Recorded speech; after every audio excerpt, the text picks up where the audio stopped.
नमस्कार, मी प्रतीक्षा. आवाज इंडिया मराठीमध्ये आपल्या सर्वांचं स्वागत. तर एक नजर टाकूया आजच्या ठळक घडामोडींवर.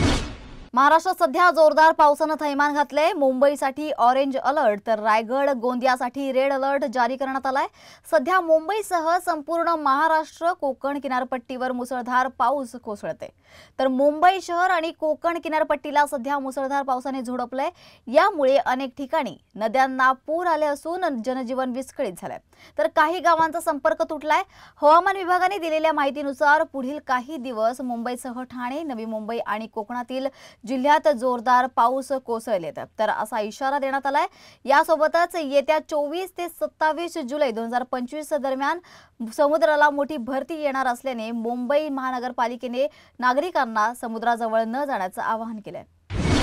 माणिकराव कोकाटे यांच्या संदर्भात उपमुख्यमंत्री अजित पवार हे येत्या मंगळवारपर्यंत निर्णय घेणार आहेत. छावा संघटनेचे विजय घाडगे यांनी आज अजित पवार यांची भेट घेतली आहे. या भेटीदरम्यान अजित पवार यांनी विजय घाडगे यांना शब्द दिलाय. तसेच सूरज चव्हाण यांना पक्षात घेणार नसल्याचंही यावेळी अजित पवार यांनी म्हटलंय. तर कृषी मंत्री माणिकराव कोकाटे यांचा सभागृहात मोबाईलवर रमी खेळतानाचा एक व्हिडिओ समोर आला होता. तर हा व्हिडिओ समोर येताच राज्यात वातावरण चांगलंच तापलंय. विरोधकांकडून सरकारची कोंडी करण्यात आली आहे. विरोधकांकडून माणिकराव कोकाटे यांच्या राजीनाम्याची मागणी सुरू आहे. आज दिल्लीमध्ये मुख्यमंत्री देवेंद्र फडणवीस यांनी केंद्रीय गृहमंत्री अमित शहा यांची भेट घेतली आहे. भाजपच्या दोन्ही नेत्यांमध्ये 25 मिनिटं बैठक पार पडली. राज्यात सध्या काही मंत्र्यांची प्रकरणं गाजत आहेत तर व्हिडिओज देखील समोर आलेत. त्यामुळे विरोधकांकडून सरकारच्या कोंडीचा प्रयत्न सुरू आहे. अशा वादग्रस्त मंत्र्यांच्या राजीनाम्यासाठी भाजपचा दबाव वाढला असल्याची माहिती सूत्रांकडून मिळते. तर या पार्श्वभूमीवर देवेंद्र फडणवीस आणि अमित शहा यांच्या या भेटीला विशेष महत्त्व प्राप्त झाले. मुख्यमंत्री देवेंद्र फडणवीस यांचा दिल्ली दौरा वादळी ठरण्याची शक्यता आहे. तर या भेटीनंतर किती मंत्र्यांची विकेट जाणार अशी चर्चा आता राजकीय वर्तुळात सुरू आहे. वादग्रस्त मंत्र्यांना मंत्रिमंडळातून डच्चू दिला जाण्याची शक्यता या भेटीनंतर वर्तवण्यात येते. राज्यातील काही वादग्रस्त मंत्र्यांना मुख्यमंत्री देवेंद्र फडणवीस घरचा रस्ता दाखवणार असल्याची जोरदार चर्चा सुरू आहे. ठाकरे गटाने तर राज्यातील 8 मंत्र्यांना डच्चू मिळणार असल्याची बातमी दिली आहे. त्यामुळे राज्य सरकारमध्ये मोठे फेरबदल होण्याचे संकेत मिळत आहेत. त्यातच मुख्यमंत्री देवेंद्र फडणवीस हे दिल्लीत गेल्याने या चर्चेला अधिकच बळ मिळालंय. सुधीर मुनगंटीवार यांना राज्यातील फेरबदलाविषयी विचारले असता त्यांनी असा कोणताही फेरबदल होणार नसल्याचं सांगितलंय.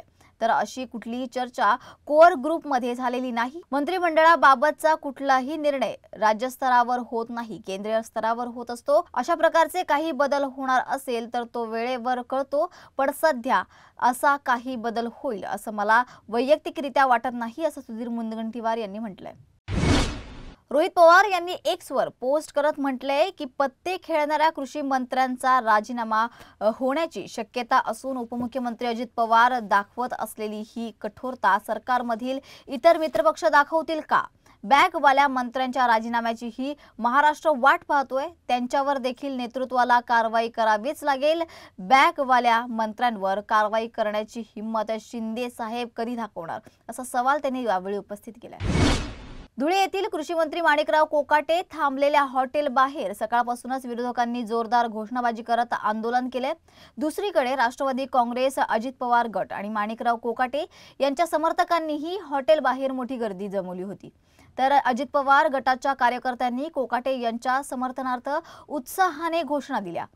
त्यामुळे हॉटेल परिसराला पोलीस छावणीचे स्वरूप प्राप्त झाले. कोकाटे यांच्या समर्थकांनी आरोप केलाय की विरोधक केवळ राजकीय फायदा मिळवण्यासाठी या ठिकाणी नाटकीय प्रदर्शन करतायत. त्यानंतर माणिकराव कोकाटे आपल्या नियोजित कार्यक्रमासाठी निघाले असताना बाबळे फाट्याजवळ शिवसेना कार्यकर्त्यांनी त्यांच्या विरोधात आंदोलन केलं. ठाकरे गटाचे उपजिल्हा प्रमुखांच्या नेतृत्वाखाली जोरदार निदर्शने झाली. यावेळी कोकाटे यांच्या ताफ्याला काळे झेंडे दाखवण्यात आले. त्यानंतर पोलिसांनी ठाकरे गटाच्या कार्यकर्त्यांना ताब्यात घेतले, ज्यामुळे परिसरात काही काळ तणावाचे वातावरण निर्माण झाले. राज्यातील शेतकरी आत्महत्या करत असतानाच कृषी मंत्री माणिकराव कोकाटे हे मात्र शेतकऱ्यांबद्दल असंवेदनशील वक्तव्य करण्यात आणि सभागृहात बसून ऑनलाईन रमी खेळण्यात व्यस्त आहेत। त्यांच्या राजीनाम्याची विरोधकांकडून आणि सर्वसामान्य लोकांकडून देखील मागणी करण्यात येते। त्यांच्या या भूमिकेमुळे राज्यात संतापाचं वातावरण असून कोकाटे यांच्याविषयी नाराजी वाढलेली आहे। असं असतानाच आता एका तरुण शेतकऱ्यांनी अनोखं पाऊल उचलत थेट कोकाटे यांनाच मनी ऑर्डर पाठवत त्यांना साकडं घातलंय।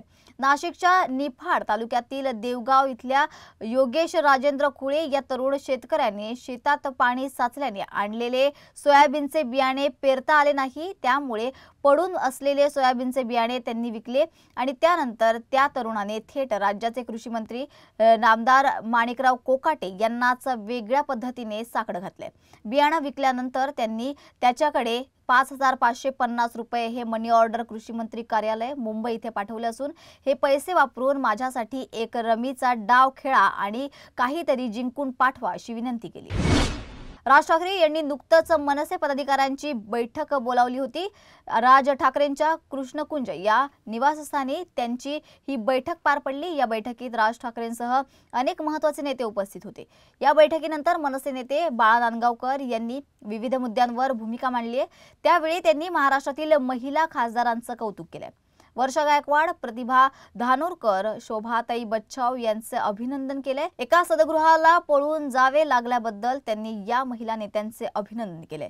स्वतःवर वेळ येते तेव्हा स्वाभिमान आणि अभिमान दाखवावा लागतो असं बाळा नांदगावकर यांनी नमूद केलं।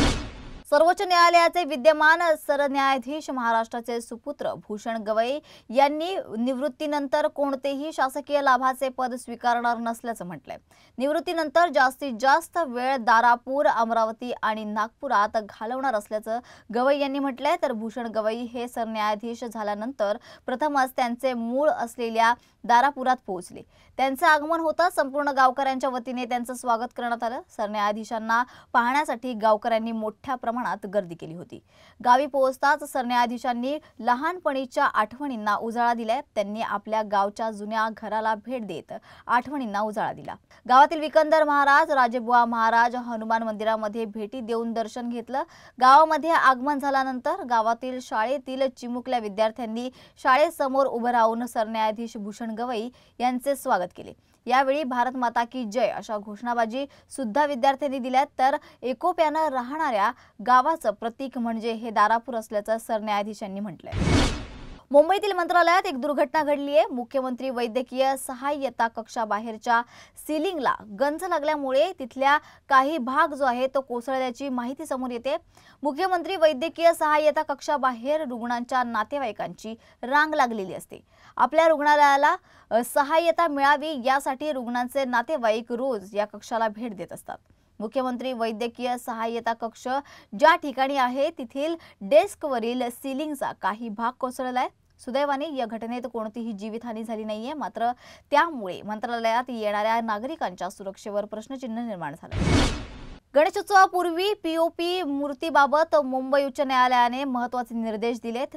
पीओपी मूर्ती बनवणे आणि विक्री करण्यावरील बंदी उठवण्यात आली आहे। मात्र विसर्जनासाठी नवीन नियम लागू करण्यात आले आहेत। 6 फुटांपर्यंत पीओपी मूर्तींचे विसर्जन कृत्रिम तलावांमध्ये करावं लागतं, तर 6 फुटांपेक्षा उंच मूर्तीचे विसर्जन समुद्रात करण्यास परवानगी असेल।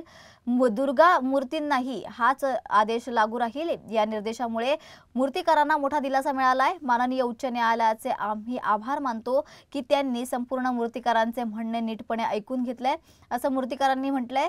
तर राज्य सरकारने अनिल काकोडकर यांच्या मार्गदर्शनाखाली स्थापन केलेल्या समितीच्या अहवालानंतर हा निर्णय आलाय। केंद्रीय प्रदूषण नियंत्रण मंडळाने पीओपी मूर्ती बनवण्यास किंवा विक्री करण्यास बंदी नसल्याचे नमूद केले, तर परंतु नैसर्गिक स्रोतांमध्ये विसर्जन न करण्याची शिफारस देखील केली होती। हा निकाल पुढील वर्षी माघी गणेशोत्सवापर्यंत लागू राहील। पीओपी मूर्ती विरोधात याचिका दाखल करणाऱ्यांनी मात्र या निर्णयावर नाराजी व्यक्त केली। केंद्र सरकारने सॉफ्ट पॉर्न कंटेंटवर कडक कारवाई केली आहे। त्याअंतर्गत उल्लू ॲप, ALTT, डेसेफ्लिक्स आणि बिग शॉट्स सारख्या अनेक ॲप्सवर बंदी घातली आहे। सरकारने या संदर्भात एक अधिसूचना जारी केली आहे. सरकारने एक अधिसूचना जारी केली असून इंटरनेट सेवा प्रदात्यांना देशभरात असा सॉफ्ट पॉर्न कंटेंट दाखवणाऱ्या 25 वेबसाईट्स तात्काळ ब्लॉक करण्याचे निर्देश दिलेत. हे प्लॅटफॉर्म IT नियमांचे उल्लंघन करत असल्याचं आढळून आलंय. तर हे प्लॅटफॉर्म नियमांचे उल्लंघन करून अश्लील आणि आक्षेपार्ह सामग्री प्रसारित करत होते. त्यानंतर हे पाऊल उचलण्यात आलंय असं देखील सांगण्यात आलंय. तर या होत्या आजच्या ठळक घडामोडी. अशाच ठळक घडामोडींसाठी पाहायला विसरू नका आवाज इंडिया मराठी.